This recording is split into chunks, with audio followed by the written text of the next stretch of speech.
Big TV భక్తి సమాచారం WhatsApp ఛానల్లో జాయిన్ అవ్వండి. అన్ని విశేషాలు ఎప్పటికప్పుడు తెలుసుకోండి. గురుగారు, ఇంట్లో పూజ పెట్టుకున్నప్పుడు కానీ, లేదా ఎక్కడికైనా గుడికి వెళ్ళినప్పుడు కానీ, లేదా ఏదైనా ప్రయాణంలో ఉన్నప్పుడు కానీ ఆడవాళ్లకు సడన్గా పీరియడ్స్ వస్తే అప్పుడు ఏం చేయాలి? చాలా అద్భుతం.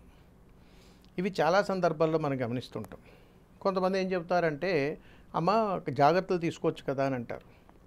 దీన్ని తంత్రంలో దేవతానుగ్రహంగా కొలుస్తారు.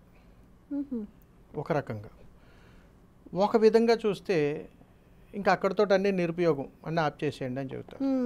ఇంకా చేయకూడదని. వాస్తవికంగా చెప్పాలనంటే ఆ సమయాల్లో ఆడవారికి ఇబ్బంది వచ్చినటువంటి సమయాల్లో పూజాది క్రతువులు కానీ, వ్రతాలు కానీ, ఇతర కళ్యాణాలు కానీ, కార్యక్రమాలు కానీ ఏది కూడా చెయ్యరు.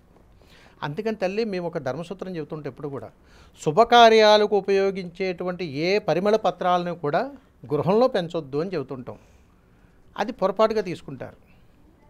సుగంధ పరిమళ పత్రాలు కానీ, దైవ సంకల్పాలకు కానీ, పూజాది క్రతువుల్లో ఉపయోగించేటువంటి పత్రాలు ఏవి కూడా గృహంలో పెంచడం వల్ల ఇలాంటి పొరపాట్లు గృహాల్లో జరిగినప్పుడు మరలా ఆ పుష్పాలనే మళ్ళీ మనం తీసుకొచ్చి పూజలకు ఉపయోగిస్తూ ఉంటాం.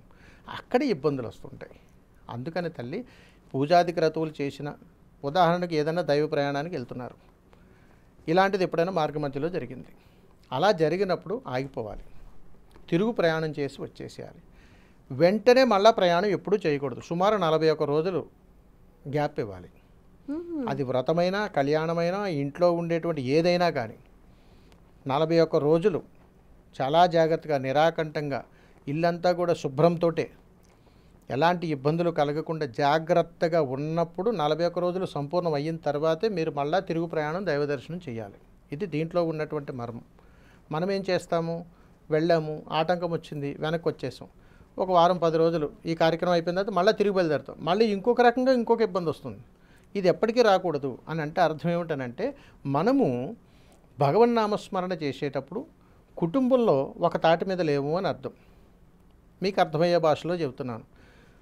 పిల్లలు ఇళ్లల్లో 10 అయినా కానీ నిద్రపోతూనే ఉంటారు. తల్లిగారు పూజ చేసుకోవాలని ఆశపడుతుంటారు. ఇలాంటి వాళ్ళు ఎప్పుడైనా దేవాలయాలకు వెళ్ళారనుకోండి, ఇలాంటివి ఇబ్బందులు ఎదురవుతాయి. ఎక్కడైనా దూర ప్రయాణాలు పెట్టుకున్నారనుకోండి, ఆటంకాలు వచ్చేస్తుంటాయి.